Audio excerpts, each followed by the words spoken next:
Yo, Diego Lopes is back. He knocked out Jean Silva in the second round with a nasty spinning elbow. And we're going to talk about every single fight on this card, starting with the main event, ending with the early prelims. So without wasting any more time, let's jump right into the video.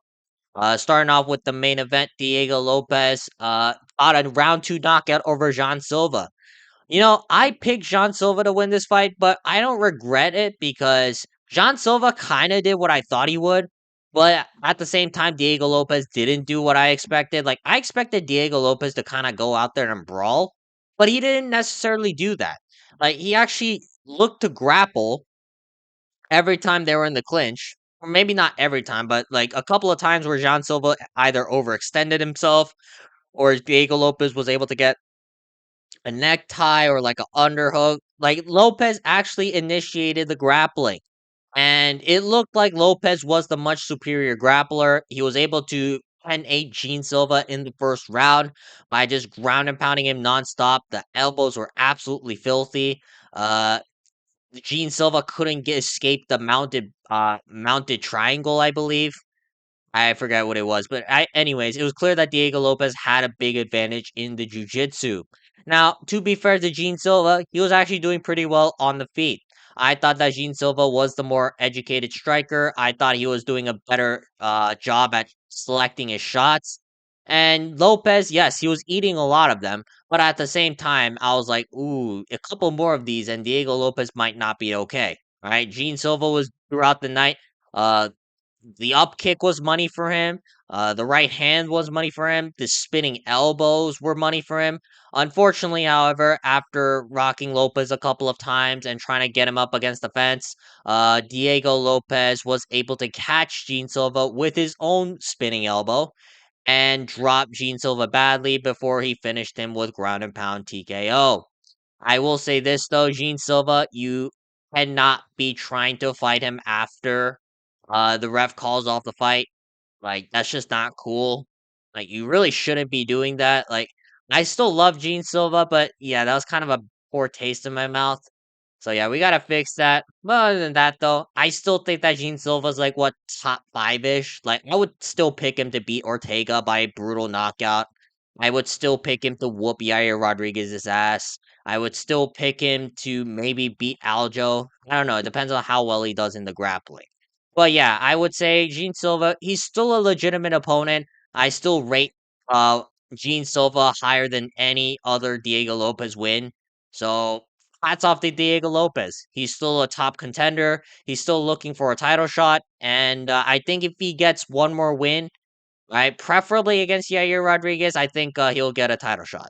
Like, I know that Movsar Evloev is there, but there's a chance that Mobzar wins via blanketing Diego Lopez and just trying to hump him. And I don't really want to live in that reality where Mobzar Evloev gets a title shot off humping Diego Lopez for 5 rounds. So yeah, Diego Lopez, he looks good. And I would pick him to bitch Yair. I will say that. So yeah, great job from Diego Lopez. Because again, Jean Silva was a legit opponent that I thought would beat Diego Lopez. So hats off to him. All right, now up next we got Rob Font versus David Martinez. Yeah, this is not what I thought would happen. Like, it feels weird to call David Martinez a top 10 bantamweight. Like, I did not think that David Martinez was gonna have any success in this fight. Like, I will say this though, the strike numbers are very suspicious. Because I feel like the stats guys over at the UFC were like trying to blatantly make it so that David Martinez was winning the rounds. And let me just say this, the first round where David Martinez supposedly had 38 strikes or something along those lines, yeah, that's not possible. There's no way David Martinez had 38 significant strikes in the first round. All right, Rob Font, I thought arguably could have won that round. I thought Rob Font was doing a good job pressuring David Martinez in the first round. I thought the right hand was money for him because David Martinez would just throw the naked calf kick. And I don't know, it felt weird. Also, because David Martinez was backing up the entire first round. I thought that Rob Font was also doing a good job of trying to corner him off. So I guess David Martinez won. I don't know. Like the third round was really impressive from David. I'll give him that. Like the third round, wobbled Rapon a couple of times, and then ultimately dropped him towards the final few seconds. Dan Mergliotta just standing there watching David Martinez ground and pound Rob Font even after the bell is rung. I don't know what's up with that, but David Martinez, he actually looked good in the third round. So it was a lot closer than I thought it would go out to be. It just feels like David Martinez was propped up by the UFC. That's what it feels like to me. And to call David Martinez a top 10 bantamweight still feels weird because I would still pick a lot of the guys in the bantamweight rankings to beat David Martinez. All right. Maybe not some guys like Tyler Phillips. Right? I'm not picking Tyler Phillips to beat him, but I would pick like Montel Jackson. I think Montel Jackson beats David Martinez. I would still think that I don't know, like Eamon Zahabi can beat David Martinez. It's very weird to see this guy in the rankings, but I guess it is what it is. So congratulations, David Martinez, to getting into the top 10 of the bantamweight rankings. All right, now moving on, we got Rafa Garcia versus Jared Gordon. Again, not what I expected. Yeah, Rafa Garcia just knocks out Jared Gordon in the third round. Jared Gordon looked really slow this fight, right? I understand that he always looks incredibly slow and unathletic, but he looked incredibly slow tonight. And I think it's because, according to Bilal, he had some kind of knee injury like a day before because of a car accident. And even then, Jared Gordon was winning the first two rounds. I will say, though, that this was a lot more competitive than I thought, even in the first two rounds. Like, I thought that Jared Gordon was just going to box up Rafa Garcia. I thought that Jared Gordon was just going to nonstop forward pressure and stuff all of Rafa Garcia's takedowns. That's not what necessarily happened. Rafa Garcia was able to win the Rock'em Sock'em fight, and he was able to implement his wrestling a lot more effectively than Jared Gordon. All right. So I guess congrats to Rafa Garcia. Still though, like it was Jared Gordon with one knee. I'm not trying to make excuses for Jared Gordon. It's just that he looked really bad compared to like his normal fights. And this, keep in mind, this is the guy who should have beat Nasrat Hakparas. This is the guy who should have been beat Paddy Pimblett on the come up. So I don't know. Like, I guess Rafa Garcia is better than Paddy Pimblett and Nasrat Hakparas, even though he's clearly not.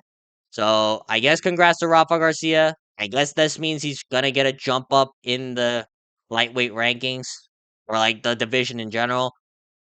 It just feels weird, right? There's a lot of picks I got wrong because it didn't go the way I thought it would. And even then, those were very close fights. So I don't know how to break this down. I will say, though, the third round, Rafa Garcia just put away Jared Gordon pretty cleanly. So I got no complaints about the stoppage. Yeah, it just didn't look like Jared Gordon was at his best. That's what I'll say.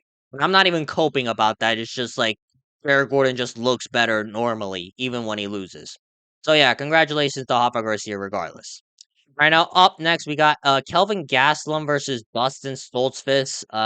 Kelvin Gastelum, he kind of did okay. Like he was doing a good job reading Dustin Stoltzfus's strikes, and he was doing a good job of countering off of Dustin Stoltzfus's panic attacks. And to be fair, though, Kelvin Gastelum missed weight by 6 pounds. So I think that played a huge factor because he was tanking some good shots from Dustin Stoltzfus. And not only that, every time the fight hit the ground, Kelvin Gastelum, it was clear that he had the strength advantage because Dustin Stoltzfus actually cut weight to 185. The Kelvin Gastelum was able to hold down Dustin Stoltzfus for a majority of the rounds every time the fight took place on the ground. So yeah, if Kelvin Gastelum didn't miss weight, I do think he would have lost. But again, and you really say that because Kelvin Gastelum always misses weight. So Dustin Stoltzfus, I don't know. I still don't think he's good. And as for Kelvin Gastelum, I still think he might get cut from the UFC after this. Like this wasn't a convincing win. Like Dustin Stoltzfus not like the best level in terms of the middleweight division.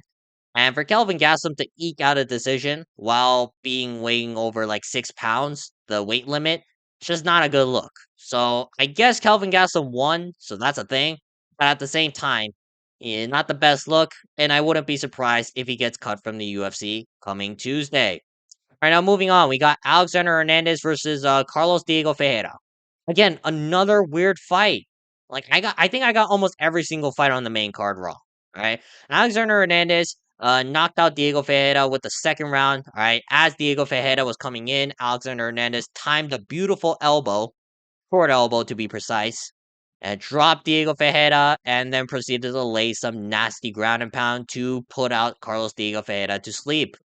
I will say though, this was another weird fight because Carlos Diego Ferreira was boxing up Hernandez throughout the entire fight until he got caught. All right, Hernandez throughout the entire fight was just fighting off the back foot, and Ferreira was just pressuring up Hernandez nonstop, beating him to the punch, and just overall scrapping with Hernandez. And Hernandez looked like he didn't want a part of the scrap because again he just kept fighting off the back foot, trying to circle around, trying to pull him into counters. And eventually it did work, right? But if it didn't, I also feel like Charles Diego Ferreira would have just whooped Alexander Hernandez's ass for 3 rounds straight. So yeah, I guess it was a good powder from Hernandez. But at the same time, though, like I don't know. He just looked bad prior to the knockout. But I guess it was a good win for Hernandez. It was a great named win at least.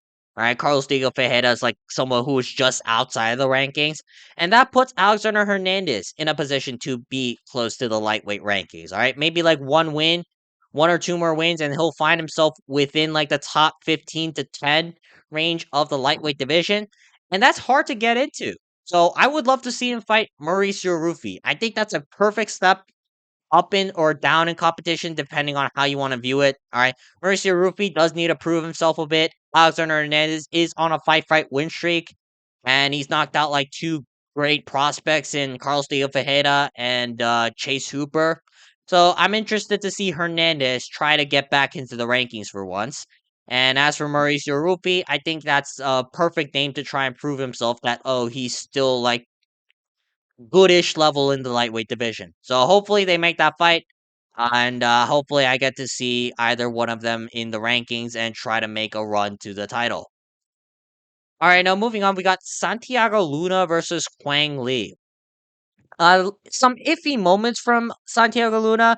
I thought that Quang Lee was looking sharp in the beginning of the rounds, but once Santiago Luna was able to get the wrestling going, and he was able to hold up Quang Lee down against the fence, and he was trying to get into a scrap with Quang Lee, that's when Santiago Luna really shined. Santiago Luna did a good job of just pressuring Quang Lee, not stop, in the wrestling, he was dominating by holding top control, and whenever they're up against the fence, I thought that Santiago Luna looked to be the stronger fighter and the more proactive fighter in those positions. Quang Lee, he couldn't really deal with Santiago Luna's pressure, and eventually these guys were scrapping hard. And I do think that Lee kind of wobbled Luna in the first round, but then right after that, Santiago came back and absolutely decimated Quang Lee with a devastating left hook. So yeah, it was a highlight reel performance. There weren't that many of those on this card, so it was good to see that. So overall, I'm just gonna say that Santiago Luna, he's good. I think he's pretty good.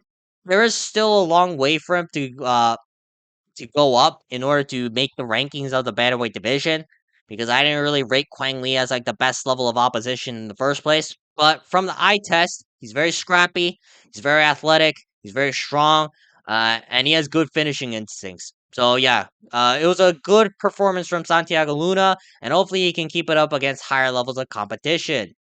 Right now, moving on, we got Jose Medina versus Dusko Todorovich. Yeah, Dusko Todorovich wins via round one rear naked choke. Jose Medina once again coming out like a body bag. He didn't really do anything. He just kind of let Dusko Todorovich like tee off on him nonstop. And Dusko Todorovich, he was landing some big shots. And although they weren't able to rock Jose Medina because Jose Medina has a granite chin, Todorovich was able to pressure him enough to where he can like hold him up against the fence for a few seconds, take him down, take the back, and then sink in a rear naked choke. It's very clean, very efficient game plan from Dusko Todorovic. Even on the feet, he was able to cut open Jose Medina a couple of times. He was able to rock Jose Medina pretty badly at one point. So yeah, Dusko Todorovic, he's I guess he's good. at least better than Jose Medina. I still think he's like bottom feeder level in the middleweight division. I would pick a bunch of guys to beat Dusko Todorovic, but using the eye test against the body bag of Jose Medina, at least I thought he showed some good skills. So hopefully Dusko Todorovic, he can actually show those skills against like what better levels of competition and not just against Jose Medina. This better not be a one-off, all right? I don't want to see another Dusko Todorovic fight where like he's just pulling guard or just like getting into a clinch fest where nothing really happens. I actually hope to see that Dusko Todorovic can have some success because then it means that he'll actually have exciting fights. All right, now up next we got Claudio Puelles versus Joaquim Silva. Yeah, this was a very frustrating fight for someone who picked Claudio Puelles to win because Claudio Puelles refused to throw any damaging shots. And not only that, Claudio Puelles, for some reason, after getting stuffed by takedowns, like he just decided to scrap in the pocket with Joaquim Silva. You know, that was the only way Joaquim Silva was going to win. And Claudio Puelles, for some reason, chose to fight that fight.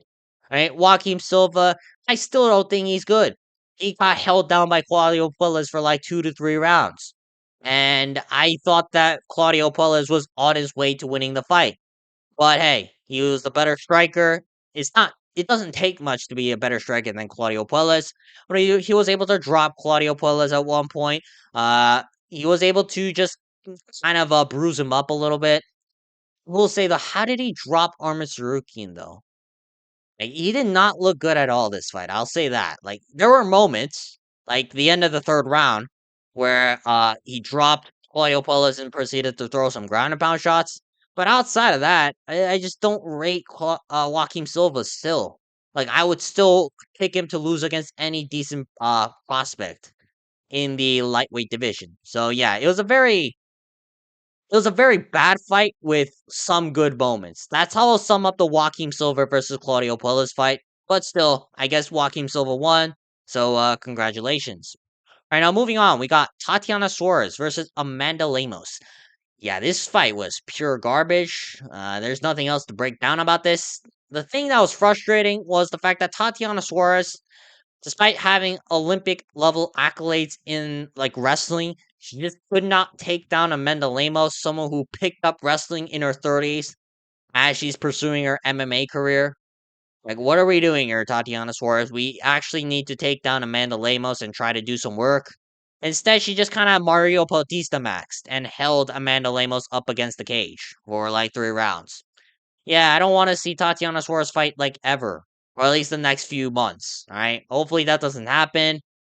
I still think that Tatiana Suarez is garbage. All right, I don't know why the odds makers were so confident in her to win this fight. Like, she should not have been a minus 440 coming into this. All right. Amanda Lemos arguably could have won a round or two based off like damaging shots. It's just that Tatiana Suarez was able to just non-stop chain wrestle and just hold Amanda Lemos up against the fence. Again, it was a shit fight and it was a very frustrating to watch. So yeah, both women, some other top five in the women's strawweight division. Never give them a title shot. Like, don't give Suarez a title shot for at least the next 2 or 3 fights in her career. So yeah, it was a very frustrating fight, but I guess Suarez won. So there's that. Right now, up next we got Jesus Aguilar versus Luis Gurule. I picked Jesus Aguilar to win. I will say this though, I did not expect this to go this easily. Like I thought that Luis Gurule would have some success on the feet, but little did I know, Jesus Aguilar would strike against Luis Gurule for a majority of the fight and just piece him up for a majority of the fight. Luis Gurule had some success towards the end of the third round, and it felt like Luis Gurule had control of moments, but he would just throw it every time because he's retarded. He doesn't really press the action whenever the rounds are close. He doesn't really try to go for finishes. Like, it just felt like Luis Gurule was in a staring contest with Jesus Aguilar every time Luis Gurule had some sort of momentum. Again, it was kind of a mid-ish fight. Jesus Aguilar did well. It's just that Luis Gurule, again, did not throw that many strikes. He didn't even look like he was trying to win at some points. So yeah, Jesus Aguilar, good job making the upset. As for Luis Gurule, can we cut him from the UFC? Because if he's gonna fight like this again, I don't want to see him fight in the UFC anytime soon. All right, now moving on. We got Zachary Reese versus Cedricus Dumas. Yeah, what to say about this fight? Yeah, Cedricus Dumas got nutshotted in like the first minute of the fight, and it was a very loud nut shot. So I'm not gonna say this was like a blatant way that Cedricus Dumas quitted the fight, but still, it was very controversial. Right? I don't feel bad for Cedricus Dumas as well. Right? I honestly thought that he should have been cut a long time ago. I think the UFC's probably gonna give him one more chance, but let's be real. He doesn't belong in the UFC. He's probably gonna go back to like I don't know, just being a menace to society. Like I would put a over the next like what 3 months as to whether or not that Cedricus Dumas is gonna get arrested in that again. Because chances are he is going to get arrested again. And from what I saw in the first minute, however, Cedricus Dumas, he didn't do that much. He just kind of bounced that range and just threw high kicks onto the guard of Zachary Reese. Whereas Zachary Reese, I guess he was landing a little bit more. The body kicks were pretty clean, I guess, other than the groin shot. So, I don't know. It wasn't the best level of fight in the first place, but Cedricus Dumas got his groin chopped off practically, so I don't really feel bad for him though. Again, he shouldn't fight. He shouldn't be in the UFC. And so I guess Zachary Reese kind of got robbed from a win, unfortunately. Cedricus Dumas, yeah, I don't know. Just give him to like a Garcia or something at this point. Like, I don't think he should be in the UFC. Right, his only win recently over the past like what year or two is Dennis Tululin. Dennis Tululin has been cut from the UFC. So that's all you need to know. And I do think that Cedricus Dumas, regardless of the result, should be cut. But I do think that the UFC is going to give him one more chance before he ultimately gets cut because he lost to Azamat Bakoev or like Ateba Gautier. Right now, up next, we got Alessandro Costa versus Alden Coria. This was actually a very impressive performance from Alden Coria. Now, he is the training partner of Joshua Van, so maybe I should have picked this guy. But I did not know that, so I went with Alessandro Costa to just box up Alden Coria over the course of 3 rounds and put him away towards the second round. But no, Alden Coria, he was very good. All right, his feints are actually really impressive. He doesn't have the timing of Joshua Van, but in exchange, he has a lot more offensive grappling. He was able to hold positions better throughout the fight than Alessandro Costa. He was able to reverse some positions and throw some nasty ground and pound shots. And towards the third round, I think Alessandro Costa like damaged his foot pretty badly, but I also think that Alden Correa was on his way to win a 30-27 regardless. So Alden Correa, it was a very decent performance, all right? Alexandro Costa is someone who's like fringe top 15 level in the flyweight division. So I wouldn't be surprised if Alden Correa gets a jump up in the rankings. All right, maybe he fights someone within like the top 15 or at least the 10 to 15 range. Overall though, I do think he has a lot of potential. He is like what, 27, which it's not old, right? If anything, that's young, but it's just kind of old compared to other flyweight prospects. So I think now is the time, if anything, for Alden Correa to try to jump up, right? I don't think he has that much time, right? At least in flyweight, because flyweight prospects are typically much younger. So hopefully Alden Correa fights soon, right? I don't think he took that much damage. I know Alessandro Costa landed some good shots, but at the same time, Correa just looked in control of the fight throughout the entire event. So yeah, I'm gonna give Alden Correa some props. I'm gonna say that he's like fringe top 15-ish contender level, and hopefully he gets into the rankings soon, or at least he fights someone in the rankings soon. Because I do think, depending on the opponent, he has a good chance of getting into the rankings. All right, now moving on, we got Montserrat Rendon versus Elise Pereira. Now I picked Montserrat Rendon to win this fight. What I didn't expect was Montserrat Rendon to just piece up Alice Pereira, right? If you told me that Rendon, who cannot strike, who has 12-time champion in Mexican Brazilian Jiu Jitsu, I guess, I would have picked Montserrat Rendon to just kind of grapple fuck Alice Pereira, but that's not what happened. Alice Pereira, ironically, was able to stop the takedowns. And somehow, for some reason, she was the one shooting takedowns on Montserrat Rendon. And throughout the whole fight, I will say this: it was pretty ass. All right, at least Pereira did not bother to try and fight aggressively. She just kind of circled around, like leading Rendon into the right hand the entire time, except for the fact that Rendon's not an idiot and she just didn't walk into the right hand. And it was a very frustrating fight. All right, at least Pereira again did not try to grow any sort of aggressive shots. And even when they were aggressive, and even when they were slugging in the pocket, Elise Pereira did not look like an elite level kickboxer. He looked pretty mid. And it's unfortunate because the bantamweight division needs new prospects. But unfortunately, we're not going to get any. Right? I don't even know if Elise Pereira is going to be in the UFC. This was kind of a layup for her. So I don't know who Elise Pereira can get that I would say, oh, maybe she'll win. So it's very unfortunate that Elise Pereira lost this fight, and it was a very uneventful fight. All right, it was, and it's also unfortunate that Montse Redon. I still think she's like bottom feeder ish level in the women's bantamweight division. So it's unfortunate. All right, I don't know what you do with Elise Pereira. All right, maybe she goes to the regional scene. She is pretty young though. She's like 19. Like she's a lot younger than I am. So I would love to see her like what go in like the regional scene and get some more fights in. But I don't think that's gonna happen. Maybe she'll have one more fight in the UFC. But I do think that there's some sort of talent. It's just that it was a very uneventful performance from her tonight. So yeah, I would say congratulations to Montse Redon for I guess proving me right, even though this was not what I thought when I said that Rendon was gonna win. And as for Elise Pereira, yeah, it kind of sucks that we're not getting a prospect in the women's bantamweight division. Last but not least, we got Rodrigo Sezinando versus Daniil Donchenko. This was a crazy fight while it lasted. Daniil Donchenko just pressured nonstop forward against Rodrigo Cezinando. This guy feels very similar to Yuri Prohaska, right? He's kind of reckless. He is open to getting hit a lot, but if he gets you in the pocket, this guy's absolutely nasty. And he put away Rodrigo Cezinando with ground and pound elbows. All right. You don't really see that in the UFC lately. So it was a very good win from Daniel Donchenko. And for as long as the fight lasted, I thought this was a fun scrap. All right. Cezinando is usually not someone who's known for fun scraps. Apparently, Cezinando is someone who just clinches up against people all the time. But Cezinando was forced to fight and he actually looked pretty good as well. So yeah, congratulations to Daniil Donchenko. Guy's an absolute beast. All right, it doesn't mean that he's like what top levelish in the welterweight division. I do feel like there's a lot better opponents than Rodrigo Cezinando.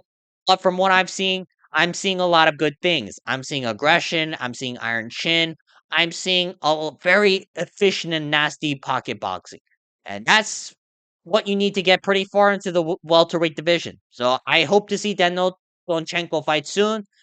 And I don't know, give him someone like Nico Price, someone like that. I think he'll like dust up Nico Price, and then from there we can build him up as a legitimate prospect. All right, that's gonna be it for today's video. All right, I'm gonna post another video later talking about the Canelo Alvarez versus Terrence Crawford fight. So tune into that. But other than that, though, if you guys want to see more videos like this, please make sure to like and subscribe so I can get this channel monetized. But yeah, I'll see you guys in a couple of hours once Canelo Alvarez versus Terrence Crawford concludes, and I'll make a separate video for that. So until then, I'll see you guys later. Peace.